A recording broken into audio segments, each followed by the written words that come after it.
सभी प्यारे भक्तों को राम राम। आज भगतमाल में से कथा करेंगे शिव भक्त वैश्वानर और शिव भक्त महाकाल। प्राचीन काल में पुण्य शिला नर्मदा के पावन तट पर नरमपुर नामक एक अति रमणीय छोटा सा गांव था। उसमें विश्वानर नामक एक पुण्यात्मा ब्रह्मचारी रहते थे। उनके मुख पर ब्रह्म तेज था, इंद्रिया वश में थी, हृदय पवित्र था। वे प्राय स्वाध्याय में लगे रहते थे। वे भगवान शंकर के अनन्य भक्त थे।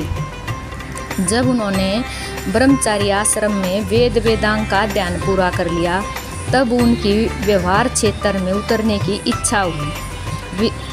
विश्वानर ने मन में विचार किया कि गृहस्थाश्रम ही अन्य 3 आश्रमों का आधार है। देवता, पितर, मनुष्य और पशु पक्षी भी गृहस्थों का ही आश्रय लेते हैं। स्नान, हवन और दान गृहस्थ के लिए आवश्यक धर्म है। इस आश्रम में जप के लिए भी कोई बाधा नहीं। चित्त स्वभाव से ही चंचल है। गृहस्थ का चित्त एक स्त्री में बंधा रहता है। चरित्र की रक्षा के लिए धर्म पत्नी उसका कवच है। यदि मैं विवाह नहीं करूं, हठ से, लोकलाज से अथवा स्वार्थवश ब्रह्मचारी के ही वेश में रहूं और मेरे मन में बुरी वासनाएं आती रहे, तो मेरा वह ब्रह्मचार्य किस काम का। यदि गृहस्थ पर स्त्री पर कुदृष्टि न डाले और अपनी स्त्री से ही संतुष्ट रहे और ऋतु काल में सहवास करे, तो वह गृहस्थ होने पर भी ब्रह्मचारी ही है। जो रोग दोष से रहित होकर सदाचार पूर्वक गृहस्थी जीवन व्यतीत करता है, वह वामन प्रस्ते भी श्रेष्ठ है। अक्षीण वैराग के आवेश में आकर कोई घर छोड़ दे और घर की बातों का ही चिंतन करता रहे, उस त्याग का कोई फल नहीं मिलता। जो गृहस्थ किसी वस्तु की याचना नहीं करता, भगवान जिस परिस्थिति में रखे उसी में प्रसन्न रहे, वह उन सन्यासियों से बहुत ही उत्तम है जो भोजन के अतिरिक्त किसी भी वस्तु की भिक्षा मांगते हैं। अतएव मुझे गृहस्थाश्रम को ही स्वीकार करना चाहिए। तदंतर शुभ मुहूर्त में उन्होंने अपने अनुरूप कुलीन कन्या से विवाह किया और गृहस्थ धर्म के अनुसार सदाचार का पालन एवं भगवान का स्मरण चिंतन करते हुए अपना जीवन व्यतीत करने लगे। उनकी पत्नी का नाम सुचमती था। वे अपने पति को ही भगवान स्वरूप मानकर उनकी सेवा करती थी। 5 महायज्ञ, देवता, पितर और अतिथियों की पूजा सेवा प्रतिदिन होती। वैश्वानर के पूजा पाठ एवं अर्थोपार्जन का समय निश्चित था। उनका प्रत्येक काम धर्म की प्रेरणा से युक्त ही होता था। उनकी धर्म पत्नी उनके प्रत्येक कार्य में निसंकोच सहायता करती थी। वे 2 शरीर एक प्राण थे। उनका जीवन सुख में था। भगवान का प्रेम दोनों के हृदय से छलकता रहता था। इस प्रकार बहुत दिन बीत गए। संतान न होने से सुचमती का मन दुखी रहता। एक दिन पति से कहा, उसके मन में आई इसके लिए भगवान शंकर की आराधना करनी चाहिए, और इसके बाद अपनी पत्नी को आश्वासन देकर उन्होंने इस कार्य के लिए काशी की यात्रा की। काशी भगवान शंकर का नित्य निवास स्थान है। काशी में पहुंचते ही वैश्वानर के त्रिविध ताप शांत हो गए। करोड़ों जन्मों के संस्कार धुल गए। उन्होंने गंगा स्नान करके भगवान शंकर की विविध लिंग मूर्तियों का दर्शन और पूजन किया।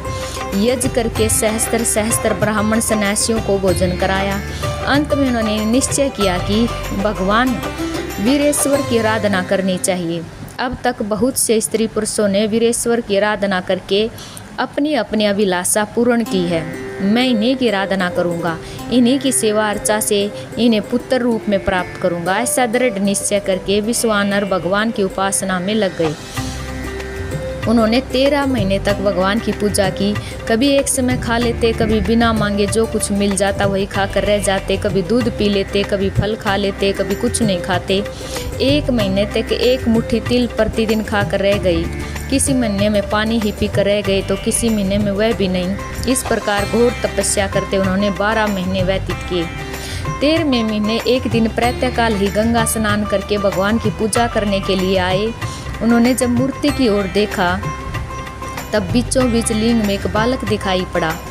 8 वर्ष की अवस्था मालूम पड़ती थी। सब अंगों में भस्म लगाए हुआ था। बड़ी बड़ी आंखें थी, लाल लाल अधर थे, सिर पर पीली जटा, मुख पर हंसी थी, बाल को चित वेश था। शरीर पर वस्त्र नहीं था, लीलापूर्ण हंसी से चित्त को मोह रहा था। ये बालक नहीं, साक्षात भगवान शंकर थे। वैश्वानर अपने इष्ट देव को पहचान कर उनके चरणों पर गिर पड़े और आंखों के जल से उनका अभिषेक किया।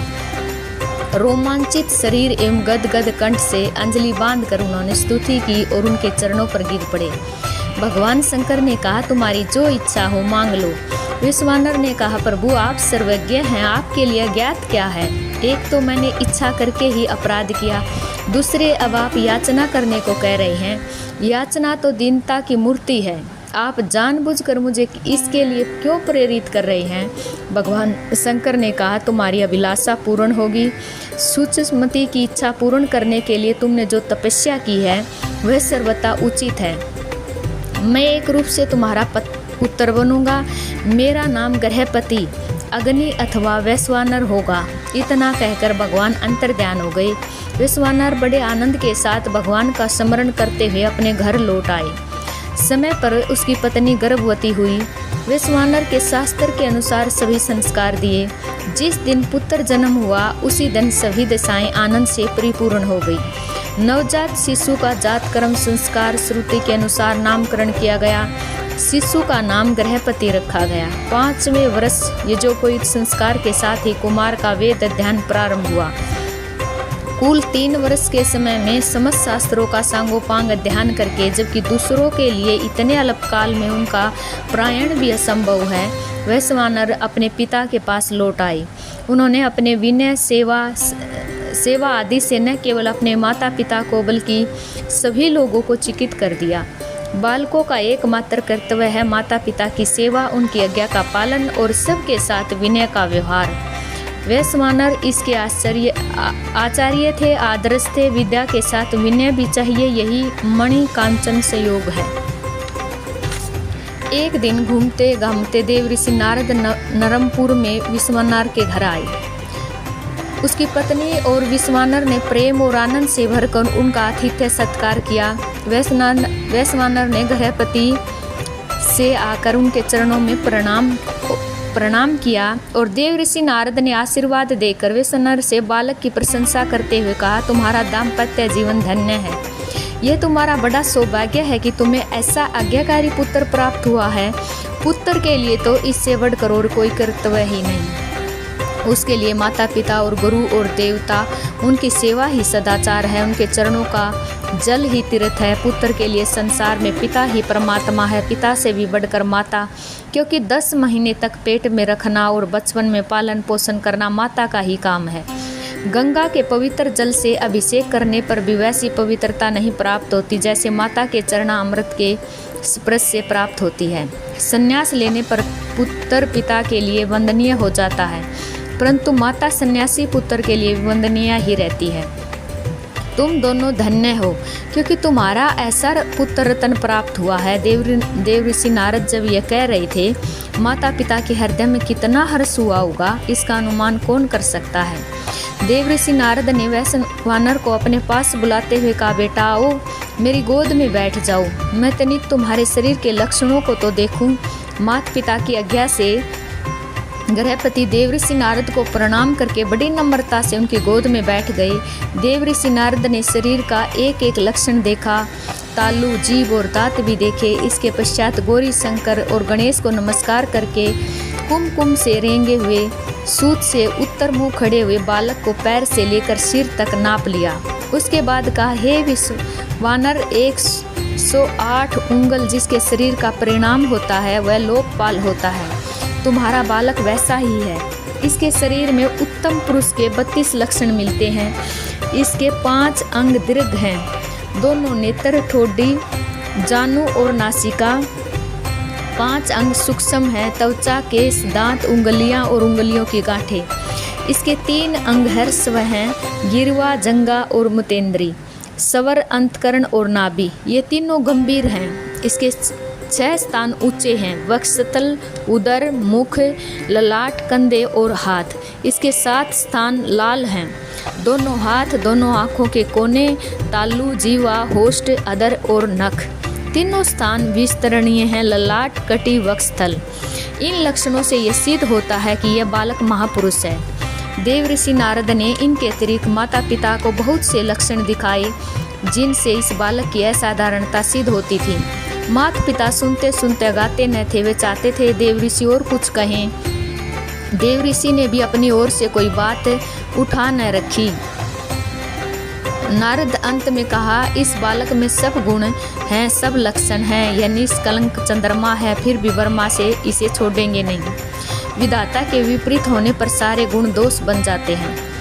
अभी इनका 9वां वर्ष चल रहा है, 12वें वर्ष विद्युत के द्वारा इसकी मृत्यु हो सकती है। इतना कहकर देवऋषि नारद आकाश मार्ग से चले गए। माता पिता के हृदय पर तो मानो अभी वज्रपात हो गया। वैश्वानर ने देखा मेरे माँ बाप बहुत दुखी हो रहे हैं। उन्होंने मुस्कुराकर कहा, माँ तुम लोग इतने डर क्यों गए? तुम्हारे चरण कमलों की धूलि जब मैं अपने सिर पर रखे रहूँगा तब काल भी मेरा स्पर्श नहीं कर सकता। व्रज में तो रखा ही क्या है। मेरे अनंत स्नेही पूजनियों में प्रतिज्ञा करता हूँ कि यदि मैं तुम्हारा पुत्र हूँ तो ऐसा काम करके दिखाऊंगा कि व्रज और मृत्यु दोनों मुझसे भयभीत रहेंगे। मैं भगवान मृत्युंजय की आराधना करूंगा। वे काल के भी काल हैं, उनकी कृपा से कुछ भी असंभव नहीं। वैश्वानर की वाणी क्या थी? अमृत की वर्षा थी। माता पिता का हृदय शीतल हो गया, उनके सुख की सीमा न रही। वे बोले, भगवान शंकर बड़े दयालु हैं। उन्होंने एक नहीं अनेकों की रक्षा की। प्रलय की धधकती हुई आग व हलाहल विष जिसकी ज्वाला से त्रिलोकी भस्म हो जाती है, करुणा परवश होकर भगवान शंकर पी गए। उनसे बढ़कर दयालु कौन हो सकता है? जाओ तुम उन्हीं की शरण में जाओ, उनका आराधन ही जीवन की पूर्णता है। वैश्वानर ने पिता माता के चरणों में प्रणाम किया और उन्होंने आश्वासन दिया और प्रदक्षिणा करके काशी की यात्रा की। वैश्वानर का हृदय काशी के दर्शन मात्र से खिल उठा। मणिकर्णिका घाट पर स्नान करके विश्वेश्वर का दर्शन किया। इतना सुंदर, इतना मनोहर दर्शन, मानो परमानंद ही उस लिंग के रूप में प्रकट हो गया हो। वैश्वानर ने सोचा, मैं धन्य हूँ। त्रिलोकी के सार सर्वस्व शंकर का दर्शन करके मेरा बड़ा सौभाग्य है कि मैं अपने प्रभु के दर्शन से सनात हुआ। देवऋषि नारद ने मुझ पर बड़ी कृपा की, जिससे जीवन का यह परम लाभ मुझे प्राप्त हुआ। मैं अब कृतकृत हूँ। वैश्वानर के हृदय में आनंदमय भाव की बाढ़ आ गई। भगवान की भक्ति का रहस्य भगवान ही जानते हैं। अल्पज्ञ जीव अनंत प्रेमा आवरण के एक शिखर का भी तो कल्पना नहीं कर सकता। इसी से करुणा परवश भगवान भगत के वेश में आते हैं। भक्त कभी भगवान से विभक्त नहीं होते। चाहे भगवान भगत के हृदय में प्रकट होकर प्रेम की लीला करे, चाहे भगत के रूप में, दोनों में एक ही बात है।